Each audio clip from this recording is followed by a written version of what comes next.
इस विस्तृत विश्लेषण में स्वागत है। आज हम एक ऐसी कमाल की लोक कथा पर बात करने वाले हैं जो अंडमान और निकोबार द्वीप समूह की गहराइयों से निकलकर आती है। यह सिर्फ एक किस्सा नहीं है, बल्कि भूगोल के रहस्य और प्रेम की असीम शक्ति का एक ऐसा सफर है जो ये दिखाता है कि कैसे इंसानी भावनाएं हमारी धरती के नक्शे तक को हमेशा के लिए बदल सकती हैं। तो चलिए सीधे इस रहस्य में उतरते हैं। जरा इस बात की कल्पना कीजिए, सदियों पहले लिटिल अंडमान और कार निकोबार कोई अलग अलग द्वीप नहीं थे, बल्कि वे एक ही शांत और विशाल भूखंड का हिस्सा थे। फिर ऐसा क्या हुआ कि रातों रात ये धरती एक भयानक गड़गड़ाहट के साथ फट गई और हमेशा के लिए दो हिस्सों में बट गई। ये कोई भूकंप या प्राकृतिक आपदा नहीं थी, बल्कि ये तो सीधे तौर पर क्रोध और बेइंतहा प्रेम का एक जादुई परिणाम था।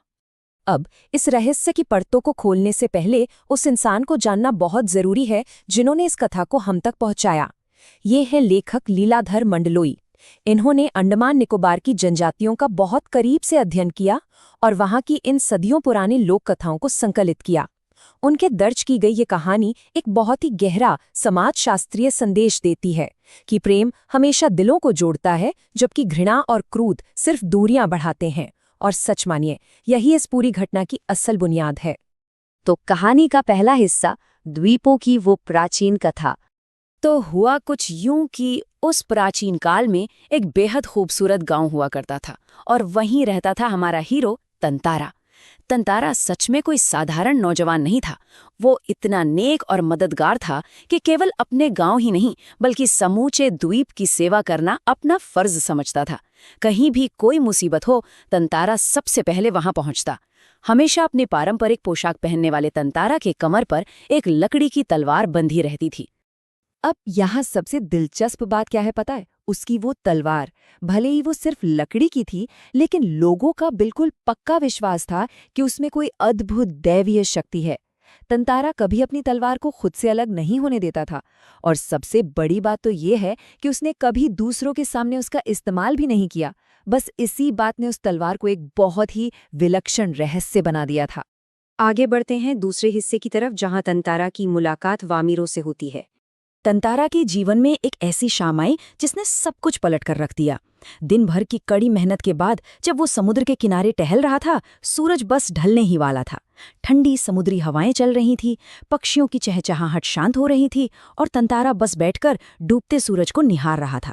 तभी अचानक कहीं पास से एक बेहद मधुर सिंगार गीत उसके कानों में गूंजने लगा। उस आवाज में एक ऐसा नशा था कि वो अपनी पूरी सुध-बुध खो बैठा और लहरों की तरह खींचता हुआ उस आवाज की तरफ जाने को मजबूर हो गया। आवाज के पीछे पीछे जाने पर उसने एक सुंदर युवती को गाते हुए देखा। तभी अचानक एक तेज लहर आई और युवती भीग गई, जिससे उसका गाना बीच में ही रुक गया। किसी अजनबी को यूं घूरते देख वो युवती झुंझुला गई और बेरुखी से बात करने लगी। लेकिन तंतारा तो जैसे पूरी तरह से सम्मोहित था। उसने बड़ी मासूमियत से कहा, वामीरो, वामीरो, वाह कितना सुंदर नाम है, कल भी आओगी ना यहाँ? तंतारा का ये आकर्षण इतना सच्चा था कि वामीरो, जो पहले नियमों की दुहाई देकर नाराज हो रही थी, अंदर ही अंदर पिघलने लगी। और यहीं से शुरुआत होती है तीसरे हिस्से की। एक ऐसा प्रेम जिसे समाज की इजाजत नहीं थी। दुनिया की हर महान प्रेम कहानी की तरह यहाँ भी एक बहुत बड़ी दीवार खड़ी थी। इसे जरा बारीकी से समझते हैं। तंतारा पासा गांव का रहने वाला था और वामीरो लापाती गांव की, और दोनों के बीच खड़ा था एक बहुत ही कठोर, न टूटने वाला नियम। नियम ये था कि एक ही गांव के होने पर ही विवाह हो सकता है। किसी दूसरे गांव के व्यक्ति के साथ प्रेम संबंध बनाना या शादी करना पूरी तरह से वर्जित था। यही वो पत्थर की लकीर थी जिससे उनका ये मासूम सा रिश्ता टकराने वाला था। फिर आता है चौथा हिस्सा, पासा गांव में पशु पर्व का वो भयानक संघर्ष। लपाती की चट्टान पर खामोशी से शुरू हुआ ये प्रेम अब गहरा हो चुका था, लेकिन कहानी असली मोड़ तब लेती है जब पासा गांव में पशु पर्व का आयोजन होता है। इस उत्सव की भारी भीड़ में वामीरो बहुत डरी हुई थी और तंतारा को देखकर वो फूट फूट कर रोने लगी। उसे इस तरह रोता देख वामीरो की माँ आग बबूला हो उठी और उसने पूरी भीड़ के सामने तंतारा का जमकर अपमान किया। अब यहाँ एक बात गौर करने वाली है कि कैसे भीड़ की मानसिकता काम करती है। पूरा गांव तंतारा के विरोध में खड़ा हो गया।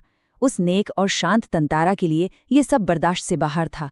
एक तरफ अपना प्यार छीन जाने की बेबसी और दूसरी तरफ वामीरो के आंसू। उसका गुस्सा अब एक भयानक ज्वालामुखी बन रहा था। कहानी का 5वां हिस्सा, और वो क्लाइमैक्स जब सचमुच धरती फट जाती है। हम इस कथा के उस चरम बिंदु पर पहुंच चुके हैं जहां एक व्यक्ति का बेतहाशा क्रोध प्रकृति के पूरे स्वरूप को ही बदलने वाला था। जब तंतारा को कोई और रास्ता नहीं सूझा तो अपने भड़कते हुए गुस्से को शांत करने के लिए उसने अपना हाथ अपने उस रहस्यमयी लकड़ी की तलवार पर रखा। उसने पूरी ताकत से वो तलवार धरती में घोंप दी और उसे अपनी तरफ खींचने लगा। पसीने से लथपथ तंतारा उस तलवार को खींचता गया और धरती पर एक गहरी लकीर बनती चली गई। देखते देखते वो लकीर एक विशाल दरार में बदल गई और एक कान फोड़ देने वाली गड़गड़ाहट के साथ धरती सचमुच 2 टुकड़ों में फट गई। पूरे द्वीप के अंतिम सिरे तक धरती कट चुकी थी और इसी उथल-पुथल में तंतारा उस कटे हुए भूखंड के साथ समंदर में हमेशा के लिए बह गया। और दूसरी तरफ थी वामेरो। अपनी आंखों के सामने तंतारा को लहरों में बहते देखकर उसका दुख इस कदर बढ़ा कि वो अपना मानसिक संतुलन खो बैठी। उसने खाना पीना छोड़ दिया, दुनिया से रिश्ता तोड़ लिया और हर दिन बस उसी कटे हुए किनारे पर जाकर घंटों तंतारा का इंतजार करती रहती। और अंततः एक दिन वो भी वहां से हमेशा के लिए गायब हो गई। इन दोनों का अंत इतना दुखद और हृदय विदारक था कि सदियों बाद भी इसे कोई भुला नहीं पाया है। और अब आखिरी हिस्सा, इस महान बलिदान की ऐतिहासिक विरासत।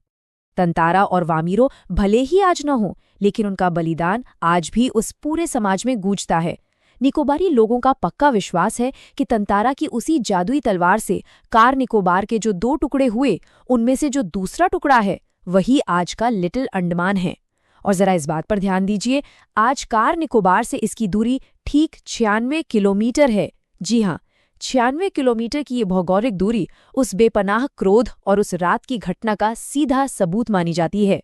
और ये बेहतरीन तरीके से दर्शाता है कि उन दोनों के दर्दनाक मौत आखिरकार बेकार नहीं गई। इस भयावह घटना के बाद निकोबारी समाज की आंखें खुल गईं और वो पूरी तरह से बदल गया।